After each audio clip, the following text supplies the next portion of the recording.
فإن بالمعصیۃ حل سخط اللہ، اللہ کی نافرمانی کا کوئی کام مت کرنا، جس بستی میں اللہ کی نافرمانی ہوتی ہے اللہ کا عذاب اس بستی پر حلال ہو جاتا ہے۔ اللہ کی نافرمانی مت کرنا۔ دیکھ لیجیے آپ کے گاؤں میں کتنی اللہ کی نافرمانی ہو رہی ہے۔ اگر آپ کے گاؤں میں آرکیسٹرا آتی ہو اور ڈانس کرتی ہو اور پورے گاؤں میں کوئی آدمی آرکیسٹرا کو ڈانس کرنے سے روکنے والا نہ ہو تو سمجھ لو اس گاؤں کے اندر عذاب آنے والا ہے۔ اگر شراب نوشی عام ہے اور کوئی شرابیوں کو شراب پینے سے منع نہیں کر رہا ہے تو سمجھ لو اس بستی پر اللہ کا عذاب حلال ہو چکا ہے۔ اگر بستی میں اکثر لوگ بے نمازی ہیں اور مسجدوں میں 4 5 10 آدمی آ رہے ہیں تو سمجھ لو کہ اللہ کی نافرمانی کا اس بستی میں ہو رہی ہے، اللہ کا عذاب اس بستی کے اوپر حلال ہو چکا ہے۔ اگر بستی کے اندر جوا کھیلا جا رہا ہے لیکن کسی کو روکنے کی ہمت نہیں ہے اور منع کرنے کی ہمت نہیں ہے تو سمجھ لو کہ اس بستی کے اوپر اللہ کا عذاب حلال ہو چکا ہے۔ جب اللہ کا عذاب آئے گا تو نیک لوگ بھی پیسے جائیں گے اور برے لوگ بھی۔ جب چکی میں گیہوں پیسا جاتا ہے تو اس کے ساتھ گھن بھی پیس جاتا ہے۔ جب اللہ کا عذاب کسی بستی میں آتا ہے تو بروں کے ساتھ اچھے لوگ بھی پیس دیے جاتے ہیں۔ ہاں یہ الگ بات ہے کہ اچھے لوگوں کو قیامت کے دن ان کی نیتوں اور ان کے اچھے عمل کی وجہ سے اٹھا کر جنت میں داخل کر دیا جائے گا۔ یا ایھا الذین آمنوا ادخلوا فی السلم کافہ، ایمانوں والو تم اسلام کے اندر پورے کے پورے داخل ہو جاؤ۔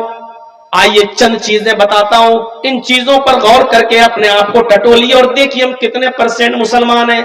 حضرت معاذ ابن جبل فرماتے ہیں کہ اللہ کے رسول صلی اللہ علیہ وسلم نے مجھے 10 باتوں کی نصیحت فرمائی، 10 باتوں کی وصیت فرمائی۔ ان 10 باتوں پر میں آج کے پروگرام میں چل تو نہیں پاؤں گا، ترجمہ کر دوں گا، لیکن کچھ چیزیں میں اٹھا رہا ہوں، سنیے میرے بھائیو۔ حضرت معاذ کہتے ہیں کہ اللہ کے رسول صلی اللہ علیہ وسلم نے مجھے 10 باتوں کی وصیت کی۔ یہ 10 چیزیں ہم غور کریں گے اور ہر آدمی سوچے کہ یہ اسلام کا حصہ ہیں، یہ کتنی چیزوں پر ہم عمل کر رہے ہیں۔ پہلی چیز، اے معاذ لا تشرک باللہ شیئا ان قتلت او حرقت، اے معاذ اللہ کے ساتھ کبھی بھی کسی بھی حال میں کسی کو شریک مت کرنا، شرک مت کرنا۔ لا تشرک باللہ ان قتلت او حرقت، اگر تجھے کاٹ دیا جائے، قتل کر دیا جائے، او حرقت یا تجھے جلا کر راکھ کر دیا جائے۔ اب شرک سمجھتے ہیں کسے کہتے ہیں؟ شرک میں ایک چیز میں سمجھاؤں گا، اسی سے آپ کو سمجھ جائیں گے۔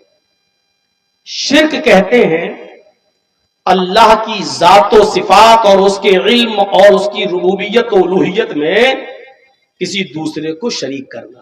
مثلا آپ یہ کہیں کہ سجدہ اللہ کو ہے لیکن کسی اور کو بھی ہم سجدہ کر سکتے ہیں، یہ عبادت کا نہیں، تعظیمی سجدہ۔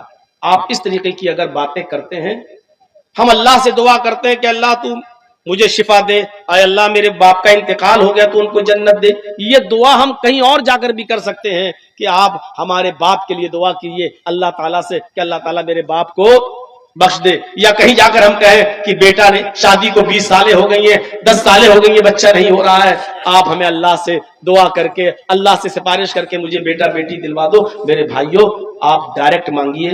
شرک کو سمجھنے کے لیے ایک اور مثال میں دیتا ہوں آپ کو۔ ایک چیز ہوتی ہے کفر اور ایک چیز ہوتی ہے شرک۔ انتہائی مجبوری میں جہاں آپ کی جان کو خطرہ ہے اور کوئی آپ سے کفر کرا رہا ہے، وہاں اپنی جان کو بچانے کے لیے کفر کرنا جائز ہو جاتا ہے، لیکن شرک کرنا ادھر بھی جائز نہیں ہے۔ مثلا کوئی شخص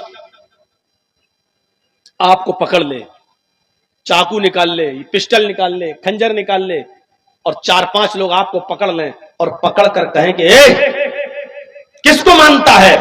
آپ کہو اللہ کو، اور وہ مارے تھپڑ، اللہ کا انکار کر، اللہ کا انکار کر، اللہ کا انکار کر، اور ایسی صورت میں آپ کی جان جانے والی ہو اور آپ جانتے ہو کہ جب تک اللہ کا انکار نہیں کریں گے یہ آدمی مجھے چھوڑیں گے نہیں، مار ڈالیں گے، ایسی صورت میں ایسی شکل میں آپ اللہ کا انکار کر سکتے ہیں اور اپنی جان بچا سکتے ہیں، جائز ہے۔ ہاں ٹھیک ہے، ہاں ٹھیک ہے، اللہ نہیں ہے، ہاں ٹھیک ہے ٹھیک ہے، جان بچانے کے لیے، لیکن وہ بھی زبان سے کہہ سکتے ہو، دل میں آپ کو یہی رکھنا پڑے گا نہیں ہم بس جان بچ جائے، ہم تو اللہ کو مانتے ہی ہیں، اللہ پر تو ہمارا ایمان ہے ہی. صرف اپنی زبان سے ان کے سامنے یہ جملہ کہہ دو کہ ٹھیک ہے میں اللہ کا انکار کرتا ہوں، مجھے چھوڑ دو، آپ کی جان بچ گئی. گھر آئیے پھر سے کہیے کہ اللہ تو میرے دل کا حال جانتا ہے، میں نے دل سے تیرا انکار نہیں کیا تھا. جائز. یہ سب موبائل چھینو تو ان کے موبائل چھین کے دوسرے لوگوں جو پیچھے کھڑے ان کو بھی ڈسٹرب کرتے ہیں. کیا کرو گے؟ مولانا جرجی صاحب کی فوٹو لے کے جنتی ہو جاؤ گے کیا؟ ایک تو کھڑے ہیں، دوسرا فوٹو اور کیمرہ. چاہے تو ادھر بھی بیٹھ سکتے ہیں یہ لوگ.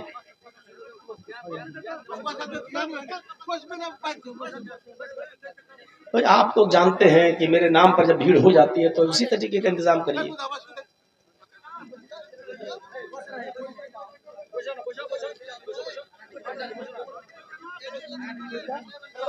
اب آئیے نا توجہ دیجیے، نہیں سنیں گے بھی نہیں اور سننے بھی نہیں دیں گے. تو اللہ کا ادھر دیکھیے، اللہ کا انکار کرنے سے جان بچ رہی ہے تو بچا لیجیے. اب آئیے دوسری مثال پر، شرک کیا ہوتا ہے؟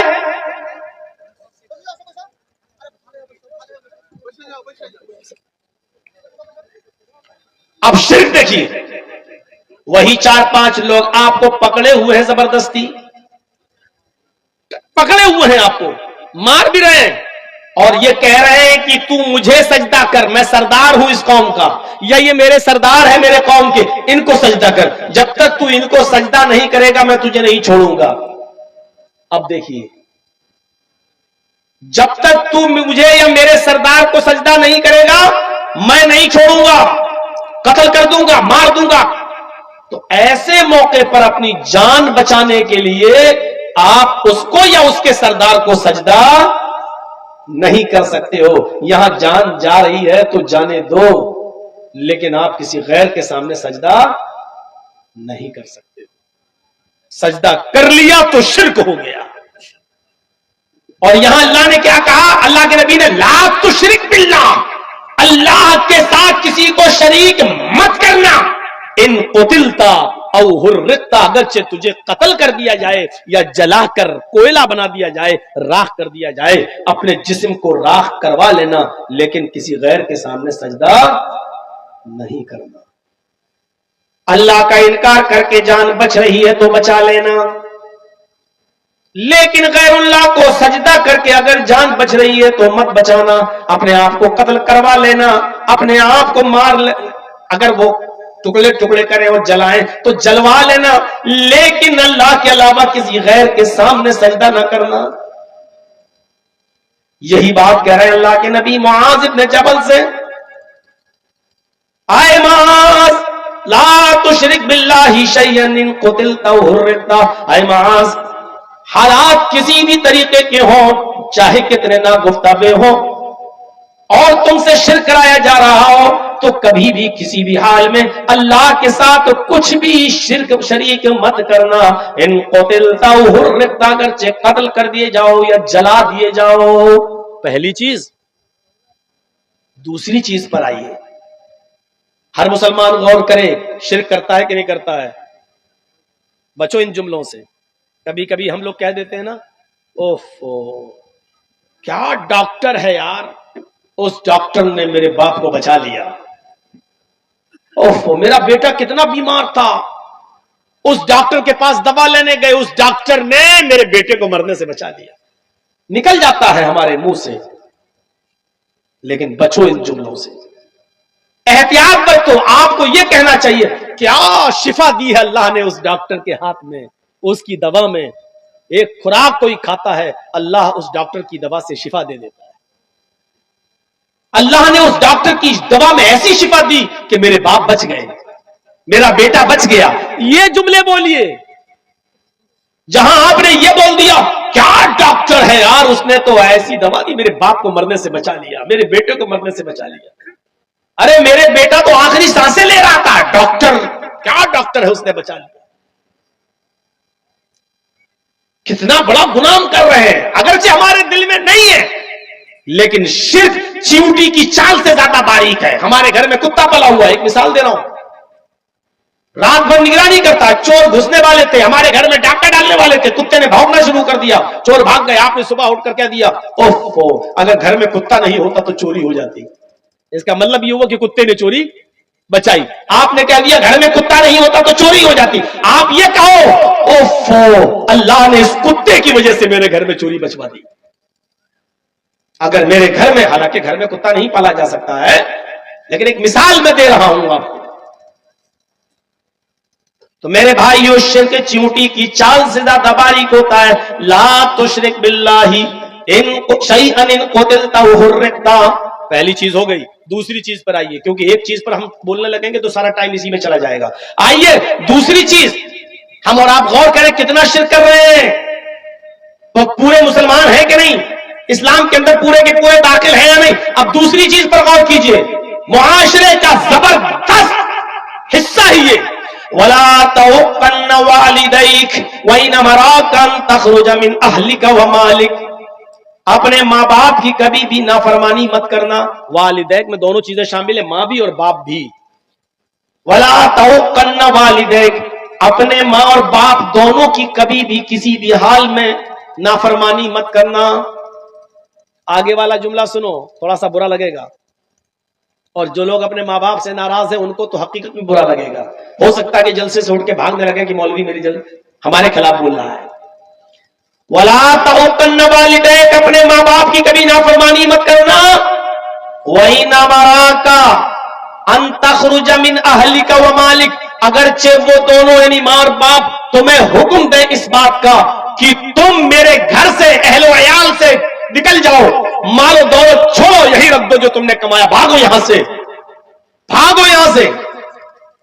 ان تخرج من اہلک و مالک, اگر وہ تمہیں تمہارے مال سے بے دخل کر دیں اور تمہارے اہل و عیال یعنی بیوی بچوں سے بھی بے دخل کر دیں, تو تمہیں اپنے بیوی بچوں کو چھوڑنا پڑے گا اور اپنا کمایا ہوا مال بھی چھوڑنا پڑے گا.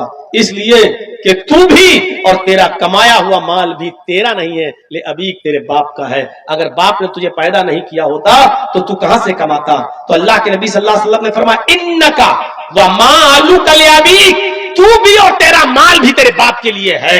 اگر وہ کہے جا بیوی بچے چھوڑ بھاگ یہاں سے, میں تجھے نکال رہا ہوں اپنے گھر سے, تو بیوی بچوں کو چھوڑ کے بھاگ جاؤ, نکل جاؤ. وہ کہے کہ سارا مال جو تم نے کمایا چھوڑو یہاں پر, رکھ دو یہاں, اور پھر تمہیں نکال دیں, تو تمہیں اپنا مال بھی چھوڑنا پڑے گا. اپنا مال کیا چھوڑو گے اپنے باپ کو. باپ کی تو وراثت میں تو پھل پھول رہے ہو, باپ کے مرنے کا انتظار کر رہے ہو کب مرے اور یہ حصہ ہمیں ملے. میرے بھائیوں, وہ اپنا مال باپ کے لیے کیا چھوڑ کر بھاگے گا. یہاں ماں باپ کا مقام و مرتبہ بتایا جا رہا ہے کہ کتنا اونچا ہے, کہ کبھی بھی کسی بھی حال میں ان کی نافرمانی نہیں کرنا ہے. حضرت ابراہیم علیہ الصلوۃ والسلام اپنے بیٹے اسماعیل سے ملنے گئے بہت دنوں کے بعد.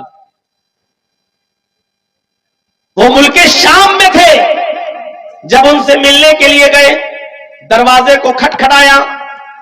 اسماعیل علیہ السلام کی بیوی نے دروازہ کھولا.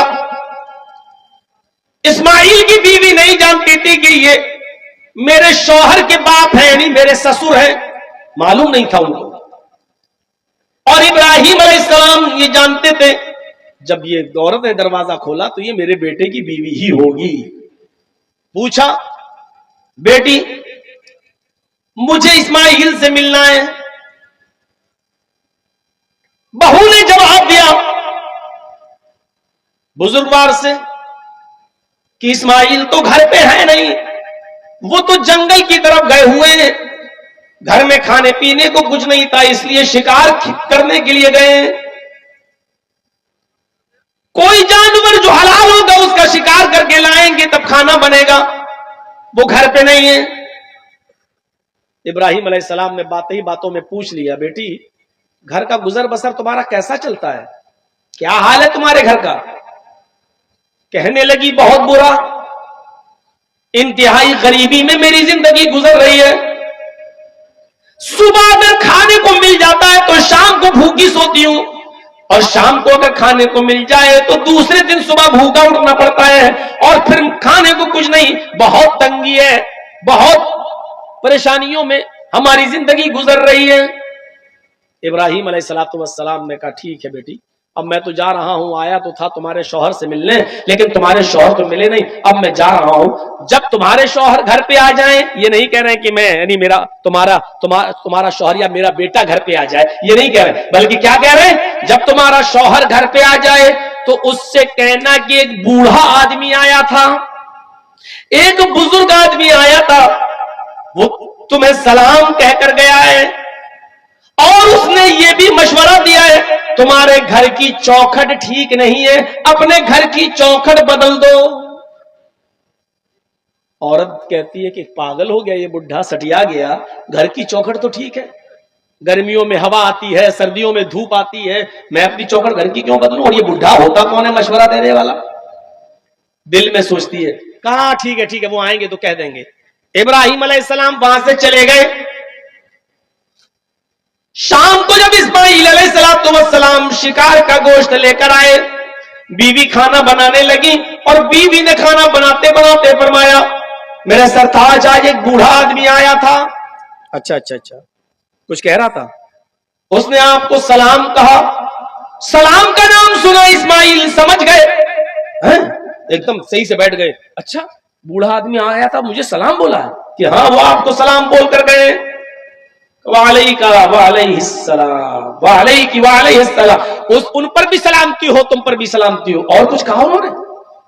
کہا وہ بڈھا بڑا دماغ کا کھسکا ہوا لگ رہا تھا، سٹیایا ہوا لگ رہا تھا۔ کہا کیوں؟ کہا وہ کہہ رہا تھا کہ جب تمہارے شوہر گھر پہ آ جائیں تو ان سے کہنا کہ تمہارے گھر کی چوکھٹ ٹھیک نہیں ہے، اس کو بدل دو، چینج کر دو، گھر کی چوکھٹ ٹھیک نہیں ہے۔ اسماعیل علیہ السلام نے کہا میری بیوی، اس نے تم سے کچھ پوچھا تھا؟ کہا اس نے پوچھا تھا گھر میں گزر بسر کیسی چل رہی، جو حقیقت تھی میں نے بتا دیا، میں نے کہہ دیا کہ اچھی نہیں چل رہی ہے، صبح کھا لو تو شام کو بھوکا سونا پڑتا ہے، اور شام کو کھا لو تو صبح بھوکا اٹھنا پڑتا ہے، پھر کچھ ملتا ہی نہیں، بڑی تنگی میں، بہت ہی پریشانی میں ہماری زندگی گزر رہی ہے۔ فرمایا میری بیوی، وہ بزرگ بڈھا میرا باپ تھا، تم اس کی بہو، اس نے مجھے سلام کہا ہے، میں نے جواب دے دیا ہے، اس نے کہا گھر کی چوکھٹ بدل دو، تو اس چوکھٹ کو بدلنے کی بات نہیں کہی تھی، اس نے چوکھٹ کو بدلنے کا مطلب یہ تھا کہ تم اللہ کی نافرمان بندی ہو، ناشکری بندی ہو، تم نے کہا گھر کی گزر بسر اچھی نہیں چل رہی ہے، تمہیں تو کہنا چاہیے تھا کہ الحمدللہ اللہ کا شکر ہے، اس نے جس حال میں بھی رکھا ہے ہماری زندگی بڑی اچھی گزر رہی ہے، اللہ نے جس حال میں رکھا ہے میں خوش ہوں، تمہیں یہ کہنا تھا، لیکن تم نے کہا بڑی تنگی میں گزر رہی ہے، تم نے اللہ کی ناشکری کی ہے، اس لیے میرے باپ نے مجھے حکم دیا ہے اپنے گھر کی چوکھٹ بدل دو۔ اس کا مطلب یہ کہ میرے باپ یہ کہہ کر گئے ہیں کہ اپنی بیوی بدل دو، ایسی ناشکری اور نافرمان بیوی کو تم اپنی بیوی نہ رکھو، اس کو طلاق دے دو۔ او میری بیوی، میں سب کچھ مان سکتا ہوں لیکن اپنے باپ کی نافرمانی نہیں کر سکتا، جا میں تجھے طلاق دے رہا ہوں۔ باپ کا حکم یہ تھا۔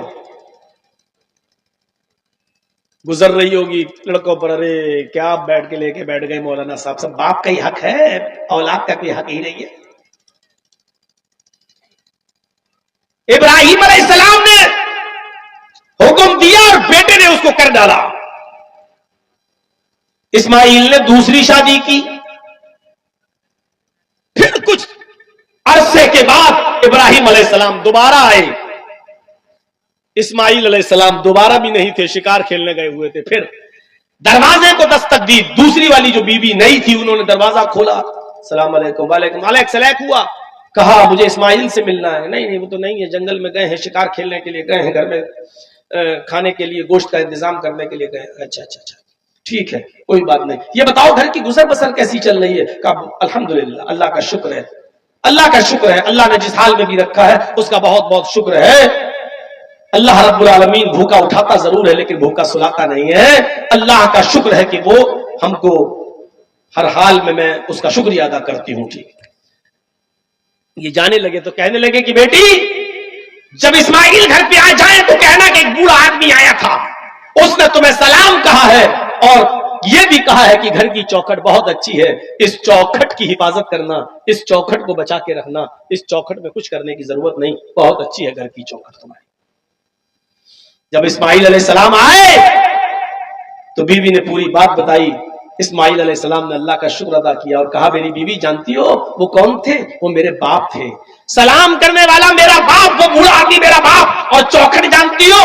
کہا نہیں۔ کہا وہ تم ہو، میرے باپ نے کہا ہے کہ چوکھٹ کو صحیح رکھنا، یعنی یہ اچھی چوکھٹ ہے، اس کا مطلب یہ ہے کہ تم نے اللہ تعالیٰ کی نافرمانی نہیں کی ہے، اچھی بات کہی ہے، اور میرے باپ نے کہا ہے کہ چوکھٹ ٹھیک ہے، اس چوکھٹ کو بحال رکھنا، میں اپنے باپ کا حکم مان کر تمہیں اپنے پاس رکھوں گا، میں تمہیں چھوڑوں گا نہیں۔ میرے بھائیوں، اس واقعے سے اندازہ لگائیے کہ ماں باپ کی کتنی فرما برداری ہوا کرتی تھی۔ اللہ تعالیٰ نے والدین کے تعلق سے فرمایا وَقَضَىٰ رَبُّكَ أَلَّا تَعْبُدُوا إِلَّا إِيَّاهُ وَبِالْوَالِدَيْنِ إِحْسَانًا، تم ہر حال میں اللہ ہی کی عبادت کرنا، اللہ کے علاوہ کسی اور کی عبادت نہ کرنا۔ وَبِالْوَالِدَيْنِ إِحْسَانًا، اور اپنے والدین کے ساتھ احسان کرنا، اپنے باپ کے ساتھ اچھا سلوک کرنا، اپنے والدین کے ساتھ اچھا برتاؤ کرنا۔ احسان کہا ہے، احسان جانتے ہو کس کو کہتے ہیں؟ وَبِالْوَالِدَيْنِ إِحْسَانًا، اپنے ماں باپ کے ساتھ احسان کرو، اچھا سلوک۔ احسان کے اندر ہر نیکی شامل ہے، ہر نیکی شامل ہے، صرف یہی نہیں کہ اپنے باپ کی بات مان لی بس ہو گیا۔ اگر باپ بیمار ہے تو اس کا علاج کرانا یہ احسان ہے۔ باپ اٹھ نہیں پا رہا ہے، اس کو اٹھانا اور گود میں لے کر اس کو اس کے بستر پہ بٹھانا یہ احسان ہے۔ باپ بستر پہ لیٹا ہوا ہے، کہہ رہا بیٹے مجھے دروازے کے باہر کرسی لگا کر بٹھا دو، تھوڑی دیر میں باہر کی ہوا کھانا چاہتا ہوں، اور وہ اٹھ نہیں پاتا ہے، تو باپ کے لیے وہ کرسی دروازے کے باہر رکھنا اور اپنے باپ کو اپنی کمر پہ لاد کے لے جا کر اس کرسی پر بٹھا دینا، یہ نیکی میں، احسان میں شامل ہے۔ ذرا غور کرو کہ ایک صحابی اپنی ماں کو جو اندھی تھی اور ہاتھوں سے کوڑی تھی اور پیروں سے لنگڑی تھی، دانت نہیں تھے منہ میں، اس نے کہا میں عمرہ کرنا چاہتی ہوں، طواف کرنا چاہتی ہوں خانہ کعبہ کا۔ اس کا بیٹا اس کو خانہ کعبہ کی طرف لے گیا۔ اب لنگڑی تھی تو بیچاری چل نہیں سکتی تھی، اندھی تھی دیکھ نہیں سکتی تھی، اس لیے بیٹے نے اس کو اپنے کاندھوں پر لاد لیا، اپنے کاندھوں پر سوار کر لیا، اپنی گود میں اس کو اٹھا لیا اور پیٹھ پر سوار کر لیا، اور اس کے بعد بیٹا اپنی ماں کو طواف کرانے لگا۔ پانچواں یا چھٹا چکر تھا کہ ان کی مڑبھیر حضرت عمر فاروق رضی اللہ تعالیٰ عنہ سے ہو گئی۔ حضرت عمر فاروق سے علیہ ہوئی، السلام علیکم، وعلیکم السلام۔ یہ صحابی حضرت عمر سے کہنے لگے امیر المومنین یہ میری ماں ہے۔ حضرت عمر نے کہا کہ تمہیں بہت اچھی ماں ملی ہے۔ کہا امیر المومنین میں اس کا بیٹا ہوں، اپنی ماں کو خانہ کعبہ کا طواف کرا رہا ہوں، میری ماں بھی ہے، میری ماں نابینا ہے، اور میری ماں کو پیروں سے لنگڑی ہے اس لیے چل نہیں پاتی، میں نے اپنی پیٹھ پر لاد کر اس کو طواف کرانا شروع کر دیا۔ حضرت عمر نے کہا اللہ تمہیں اس کا بہتر جزائے خیر دے، بہترین بدلہ دے۔ اس شخص نے کہا امیر المومنین میں اپنی ماں کو اپنے ہاتھ سے کھلاتا ہوں، اپنے ہاتھ سے کھانا بنا کر تیار کرتا ہوں، اپنے ماں کے کپڑے میں اپنے ہاتھ سے دھلتا ہوں، اپنے ماں کی گندگی کو لیٹرین و پیشاب و پائخانے کو بھی میں صاف کرتا ہوں۔ میری ماں نے طواف کرنے کی خواہش کی تو میں اس کو لایا اور میں اپنی پیٹھ پر لاد کر اپنی ماں کو طواف کرا رہا ہوں۔ کیا میں نے اپنی ماں کا حق ادا کر دیا؟ جو قرآن و حدیث میں ماں کا حق بتایا گیا ہے، کیا میں نے اپنی ماں کا حق ادا کر دیا؟ حضرت عمر فاروق نے ہنستے ہوئے فرمایا تم حق کی بات کہتے ہو کہ تم نے اپنی ماں کا حق ادا کر دیا؟ ارے سنو، جب تمہاری ماں تمہیں پیدا کر رہی تھی، جب تمہیں جن رہی تھی، جب تم اس کے پیٹ سے باہر آ رہے تھے، جب تمہاری ماں تمہیں پیدا کر رہی تھی اور درد کی وجہ سے جب وہ کراہ رہی تھی، درد کی وجہ سے جب وہ رو رہی تھی اور اس کی آواز آہ کر کے نکل رہی تھی، جب تم اپنے ماں کے بدن سے باہر آ رہے تھے اور وہ درد سے کراہ رہی تھی، چیخ رہی تھی، وہ چلا رہی تھی، اس کے منہ سے جو آہ نکلی تھی، پہلی آہ، پہلی چیخ جو اس کے منہ سے نکلی، ابھی تو نے اس پہلی آہ کا بھی حق ادا نہیں کیا، تو اپنی ماں کی پوری زندگی کا حق ادا کیا کرے گا؟ تو نے تو ابھی اپنی ماں کی پہلی آہ کا بھی حق ادا نہیں کیا۔ پیشاب پائخانہ صاف کرنے والا لڑکا، اپنے ہاتھ سے کھانا بنا کر ماں کو کھلانے والا لڑکا، اپنی پیٹھ پر لاد کر خانے کعبہ کا طواف کرانے والا بیٹا، اور اس حال میں حضرت عمر کہہ رہے ہیں کہ جب وہ تجھے پیدا کر رہی تھی اور درد کی وجہ سے چیخ رہی تھی ابھی تو نے اس کی پہلی آہ کا بھی حق ادا نہیں کیا۔ نوجوانوں ذرا سوچو، ماں اور باپ کا درجہ کتنا بڑا ہے، اس کا مقام کتنا بڑا ہے۔ ہم اسلام میں پورے کے پورے داخل ہیں، کیا ہم اپنے ماں باپ کی ایسی خدمت کرتے ہیں؟ کیا ہم ماں باپ کی ایسی خدمت، ایسی سیوا، ایسی خدمت کر رہے ہیں؟ ایسی اولاد، تاریخ کے اوراق پڑھیے تو ایسی اولاد گزرے گی کہ باپ بھی جیل میں اور بیٹا بھی جیل میں، باپ کی عمر 90 سال اور بیٹے کی عمر 50 سال، باپ بھی جیل میں اور بیٹا بھی جیل میں، لیکن دونوں پکے نمازی۔ بیٹے نے دیکھا کہ میرا باپ جیل کے اندر ہے اور 90 سال کی عمر ہے اور نماز ایک بھی وقت کی نہیں چھوڑتا ہے اور میں بھی نہیں چھوڑتا ہوں، اور جیل میں ٹھنڈا پانی ملتا ہے، سردیوں کی سخت رات ہے، سردیوں کی اس ٹھنڈی رات میں ٹھنڈے پانی سے وضو بناتے وقت میرے باپ کو بار بار الرجی ہو جاتی ہے، نزلہ ہوتا ہے، زکام ہونے لگتا ہے، اس کو فیور آ جاتا ہے، تو کیا کرنا چاہیے؟ اس کا 50 سال کا بیٹا رات میں عشاء کی نماز کے بعد اپنے باپ کو بستر پر سلا دیتا تھا کہ تم سو جاؤ، فجر میں اٹھنا ہے۔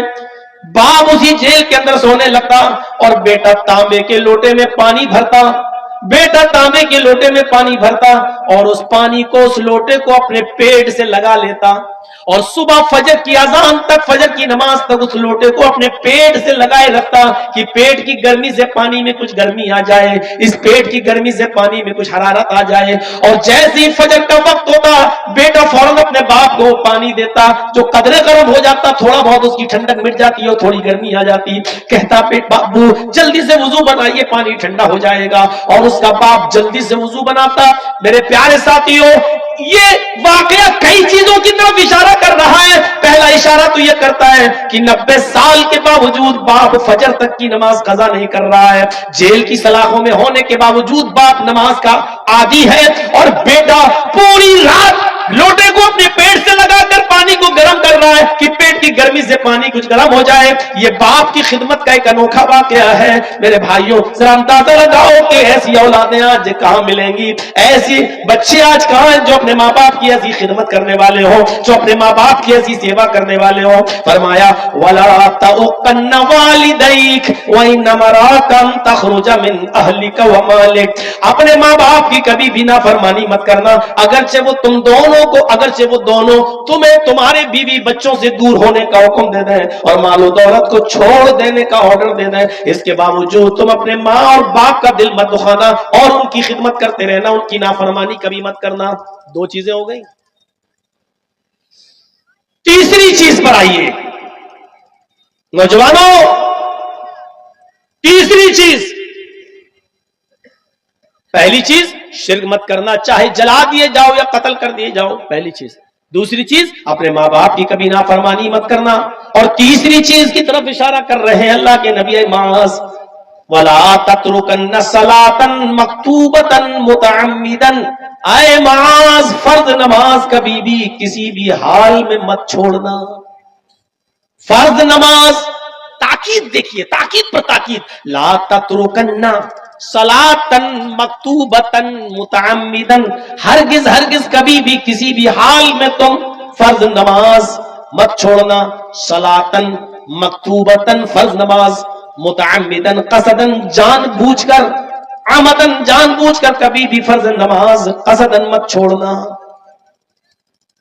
ہاسپٹل جانا ہے، باپ بیمار ہے، جلدی سے لے کے جا رہے ہیں، اذان ہو رہی ہے، جلدی سے وضو بنائیے۔ مسجد میں آپ جائیں گے، 15 منٹ کے بعد جماعت ہوگی، 15 باپ حالت سیریس ہے، جلدی سے وضو بنائیے، فرض 4 رکعت پڑھیے ظہر کی، اور فوراً ایمبولینس میں بیٹھیے اور باپ کو لے کے جائیے، سنت چھوڑ دیجیے، جائیے۔